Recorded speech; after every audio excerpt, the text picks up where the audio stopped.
All right, guys. So with each passing day, I'm becoming more and more convinced that Sleepy Joe Biden may go down as the worst president ever. Okay, he's gonna be the worst president ever. At the very least, he will definitely be the worst Democrat president ever. Right? He's probably up there with James Buchanan. Right? In terms of terrible presidents. Okay. At this point, he's worse than Jimmy Carter. Okay. He's really, really, really bad, right? And I think history is not going to look good on Biden when it's all said and done. And headlines like this is what really convinced me that this administration has no hope whatsoever, because they're concerned about all the wrong things, like whether or not the Taliban government is going to be inclusive of women, right? They are concerned about the all-male Taliban government, right? That's reportedly what the administration is worried about, right? They want the Taliban to form a pro-women, LGBTQ, racially diverse government, right? That's what they want.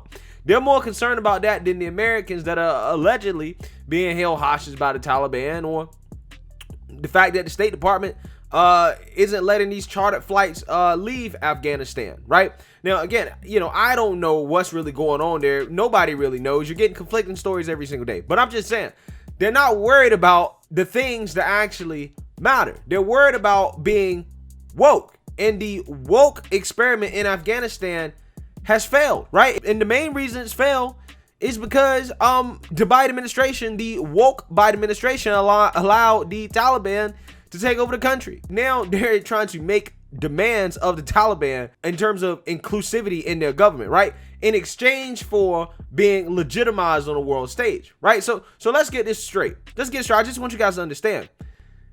The problem is not that they're the Taliban, right? The problem is that the government is being ran by all males. I want you guys to understand that. So theoretically, if the Taliban put a few women, put some, LGBTQ folks, some, minorities in some positions of power there, right? Even if they were just figureheads, there's a good chance that the Biden administration might say, y'all woke enough, we'll recognize y'all as the official government. That's kind of the message that I'm getting from all of this. All right.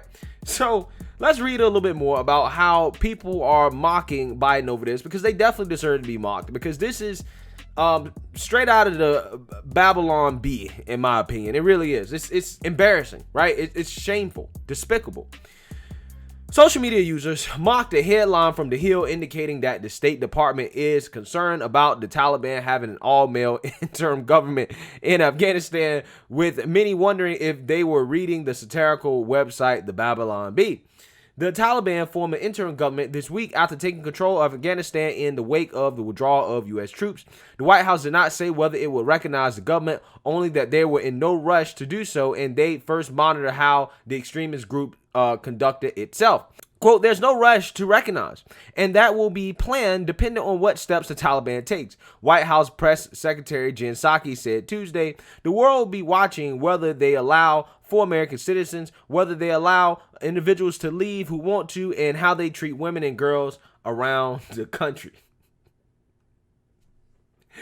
All right, guys. So again, I want you to get this straight. They're monitoring how they treat women and girls, and how they do all this, right? Like, the inclusivity of the government has something to do with whether or not we recognize them as the official government, right? As a legitimate government. And don't get it twisted. I'm all for women's rights, okay? And I'm against the treatment that a lot of women get in these, foreign countries. I am. It's terrible. I wouldn't wish it on anybody. I'm totally against it. However, I just don't think we're in a position where we can be trying to make the Taliban woke. I think it's very clear that they don't want to be woke, and they're not going to be woke. And that's just it. It is what it is. We've tried this 1,000 times. There are just some people that you can't change. There's some people that are just going to do them, and you just have to deal with it. And it's not like we haven't learned how to accept that. Look at Saudi Arabia, right? Saudi Arabia is not a bastion for progressive women's rights, but we're cool with them. We're chill, mainly because we can get the oil, right? And we can park our military there, but we're chill, right? So obviously that's not a real requirement. So in my opinion, again, I think they're throwing this woke stuff out here to try to negotiate with the Taliban because eventually the Biden administration is going to recognize them as the official government. Like, that's just what's going to happen, right? I mean, they're not going to have a choice, okay? And they're trying to really soften the blow with all these woke demands, right? And if you notice, China and Russia, they're trying to do business with the Taliban in Afghanistan, and they're not making these demands. I mean, well, China's saying, look, y'all better leave our Muslims alone, right? Don't come over here with these Uyghurs. Y'all better leave them alone, right? China is kind of making some demands, but I'm just saying, right? They're not making these woke demands and trying to tell them, okay, this is how you're supposed to run your government. This is who you can allow to be in your government. No, they're just like, all right, like, you guys run the government now. Like, you know, what is it going to be? Okay. And at the end of the day, like, if the Biden administration is going to end up doing that regardless, not that I necessarily agree with it, right? I don't really think that we should be involved, you know, with the Taliban or whatever. But at the same time, it's like, if you're going to do it, stop pretending like you can make them woke. Stop pretending like you can control who they put in charge of their government. You can't. You gave up that right once you let them take over the country. It is what it is. It is what it is. Sometimes, you know, guys, I just wish our country, like our government, would start acting like some of these other countries in regards to their actual motives when it comes to foreign policy, and stop trying to act like there's some like altruistic thing that they're trying to accomplish when that's not true, right? It's not true. And we know that because again, like I said, look at who else we are cool with, we'll chill with. Saudi Arabia, right? We obviously don't care about what they're doing with their women, right? So it's like, again, I don't get it. You know, but the Pentagon is reportedly concerned by the affiliations and the track records of some of the individuals the Taliban appointed. Sir Judin Haqqani, for instance, the Taliban's acting interior minister, is reportedly connected to a 2008 attack on a Kabul hotel that killed 6 people, including a U.S. citizen. The State Department reportedly expressed concerns that the Taliban plans to exclude women from top posts. Quote, the State Department voiced concerns over all-male Taliban government, a tweet from The Hill read. Readers zeroed in on the Biden administration's concerns over the lack of diversity. Prominent figures such as former acting director of intelligence Richard Grenell pointed out that the Biden administration should not have been so surprised by the makeup of the interim government, considering how cruelly the group has treated individuals over the years. Ding, ding, ding, ding, ding. Yeah, I mean, look, you know, I just think it's silly to expect this type of stuff. But I think what's going on here, guys, ultimately really is the Biden administration is trying to bargain with the Taliban over the U.S. Officially recognizing them as the legitimate government of Afghanistan. I think that's really what's going on here, right? And they're trying to use wokeness as a bargaining chip, right? And in my opinion, I think is really silly, and it's just one of those things that, you know, it's like, why, right? Like, why? You already know what they're about. The Taliban tells you exactly what they're about, okay? Like this story right here about the Taliban replacing murals in Kabul, including one honoring the U.S. Taliban peace agreement. So obviously, they don't think anything of our peace agreement, right? What we actually negotiated with them.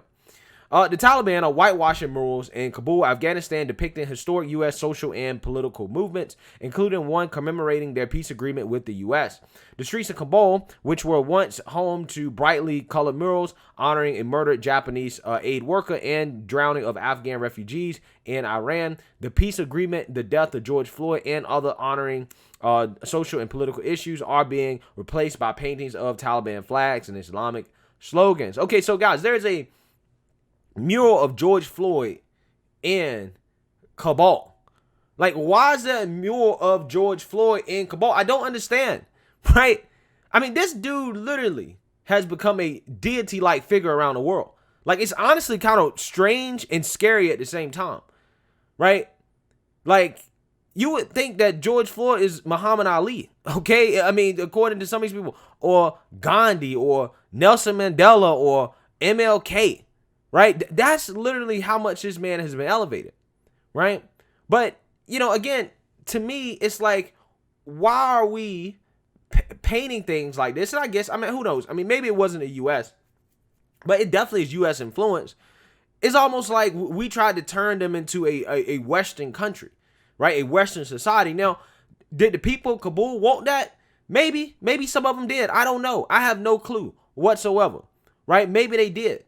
But again, I just find it interesting how you have murals of U.S. figures. I mean, look, if you're going to have murals, right, you should be honoring those people from the country, right? Those people from the actual region, that share the same religion or whatever, like people they can actually really relate to, right? That are fighting for women's rights, or whatever, right? Or human rights or whatever. Like, I'm pretty sure there's plenty of figures in that country who have lost their lives tragically trying to fight for human rights that could be honored and that could have been painted up there, right? Now, again, I'm not sure if the U.S. was behind it. I'm not sure if the West was behind it. Maybe we was, maybe we wasn't. I just find it interesting how people like George Floyd ended up on a mural in Kabul. It just kind of blows my mind. The mural depicting the U.S. Taliban peace agreement has been replaced by a quote that says the Taliban are the true defenders of Afghanistan. On Monday, the Taliban were seen painting their flag on the wall outside the U.S. Embassy in Kabul. The radical Islamic extremist group's black and white banner, which features the Islamic statement of faith, was painted along the road and in front of a security watchtower. Okay, so bam, they're telling you exactly what they think, right? And I'm pretty sure all the murals depicting women's rights and stuff like that, all that stuff is going to be painted over. They're telling you exactly what they think. And again, don't get it twisted, right? I hope the best for women in Afghanistan. I hope that they can overcome, right? I hope that, the Taliban is lenient and does give them rights, right? And treats them equally. I hope.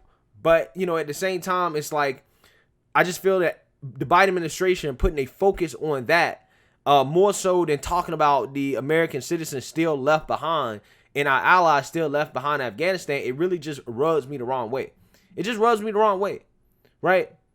I just hate the overt wokeness that we're trying to export around the globe, right? We're trying to export this stuff around the globe. And not every society is going to appreciate that, right? We don't even know if the society, again, before the Taliban took over, appreciated all that. We have no clue. Because a lot of that old Afghanistan government, it was a U.S.-backed government. It was our government, essentially, right? So we have no idea whether they want it or not. We don't know. Again, I just find it fascinating how, this is one of our demands in exchange for potentially recognizing them as a official government, right? They're basically negotiating, doing business with the Taliban. That's essentially what the Biden administration is doing. But let me know what you guys think. Make sure you like, comment, and subscribe. Most importantly, share a Black conservative perspective. Peace.